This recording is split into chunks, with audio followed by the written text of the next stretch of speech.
You're watching Youth Beat. We are the Graduates of Maharlika. You're watching Youth Beat. You're watching Youth Beat. From San Cantano Reservoir, we love Youth Beat. From Jekos Pharma, we love Youth Beat. You're watching Youth Beat. Keep watching Youth Beat, only at PTV Ilocos.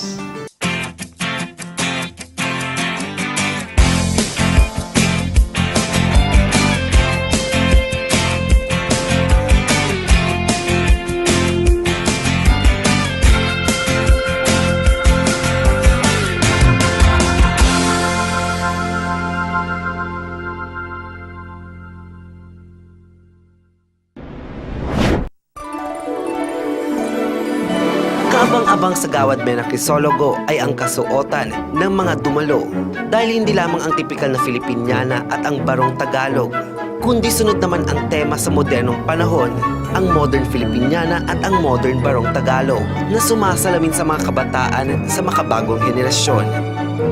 Gaano po ka-importante na magkaroon ng pagtitipon-tipon yung mga kabataan na nakasuot sila ng Filipiniana, di ba? As one of the designers din ng mga Filipiniana po. Para may pamahagi namin natin sa mga iba pang katutubo na dapat panatiliin ang sariling atin, na dapat ikayatin lahat ng mga bata na huwag ikahiya yung mga ganyang suotan. Actually, kahit naman sinasabi natin mga modern Filipiniana, nandun pa rin yung pagka-vintage. Gagawin lang natin na imo-modern lang natin, pero mas maganda pa rin ang dating ng isang Filipiniana dress kung nandun pa rin ang vintage design.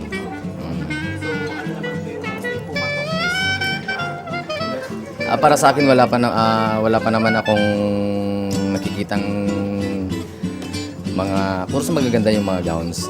Pero nakikita po natin, iba talaga yung black vintage gown na parang ginawang modern. Yung vintage gown na yon, yung kamisa kimono, ginawa lang natin see-through, parang see-through lang dating. By the way guys, itong mga outfit ko today is by Jerome Baquilar po. Saan po kayo na-inspire dito sa ganitong look? Alam mo, sa totoo lang, parang ang concept ko kasi sa ganitong klaseng damit, nasa akin yung design para sa parang Espanyol. Naging matunog ang sangguniang kabataan kamakailan dahil sa usap-usapang abolition ng SK. Bukod dito, humaharap din sila sa intriga na sangkot sa korupsyon. Kaya naman advokasya ng proyekto ng Sangguniang Kabataan ng Ilocos Sur na pinangungunahan ni Kagalang-galang Marie Gabriel Kayla Mendoza na mapatunayan na ang kabataan ang pag-asa ng ating bayan. Hindi po, kasi ang SK Ilocos Sur, ayaw po namin na kapag SK, ang unang lalabas sa isip nila sports. So gusto namin sa lahat ng aspects, matouch namin ang youth. Ang Gawad Mena Crisologo po ay ang pagkilala sa mga natatanging kabataan na manunulat ng Ilocos Sur. So, meron po tayong patimpalak per municipality. Tapos ito po yung culminating activity. Parang it's the big event. Parang ganun po. Tapos, i-award na po ang pinakamagandang tula, pinakamagandang sanaysay, poster slogan. Tapos, nadagdagan nga po kami this year ng extemporaneous speaking tsaka declamation. So today, nasa third year na siya, di ba? Yes. Ano naman yung expectation natin ngayon this year? Ano ba yung mga nangyari? Kumanda ba? Yes, actually first time po namin mag pre-judging. I think na-cover rin po ng PTV Ilocos yan.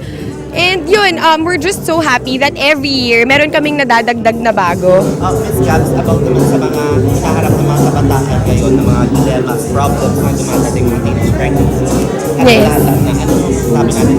Siyempre marami pong hinaharap talaga na mga issues ang kabataan at ang SK Ilocos Sur ay ready naman po. Nandito lang po kami para maging gabay. Okay. Ms. Gabs, para naman malaman ng viewers, ano pa yung mga activities na ginagawa natin?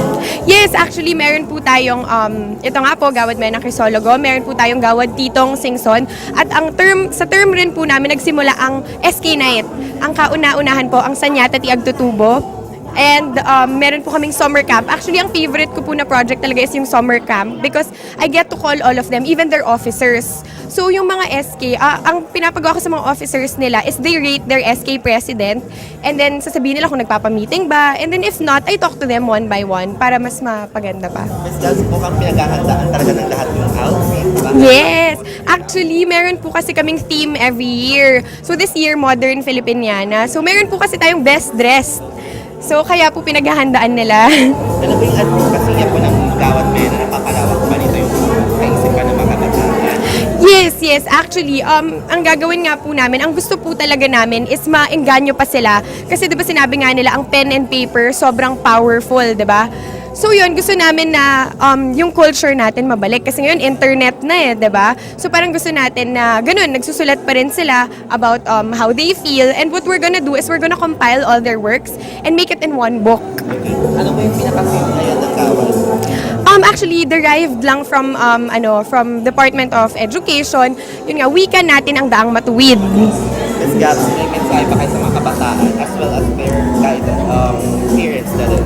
Yes, sana patuloy natin ipakita sa lahat ng tao na tayo talaga ang pag-asa ng bayan. Kasi ang nangyayari, parang masyado nang issues na we're facing. So parang hopefully mapatunayan pa natin, hindi pa huli ang lahat para patunayan yan. Susunod sa aming Pero ang pagbabalik. importante, kayo mga kabataan, pwede pa rin kayo maging active sa pagtutulong, sa mga serbisyo, sa mga programa ng gobyerno at taos puso.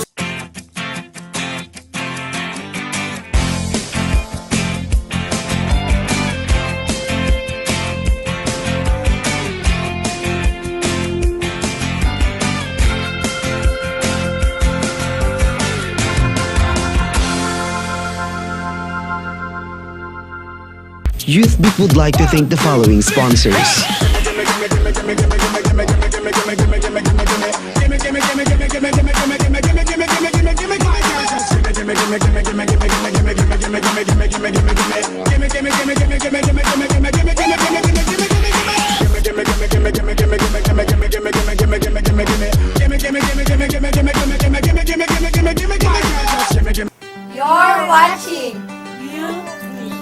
You're watching Youth Beat. From San Cantero Reservoir, we love Youth Beat. You're watching Youth Beat. You're watching Youth Beat. Hello everybody, this is Angelica Tolentino from the Department of Languages and Humanities UNP and you're watching Youth Beat.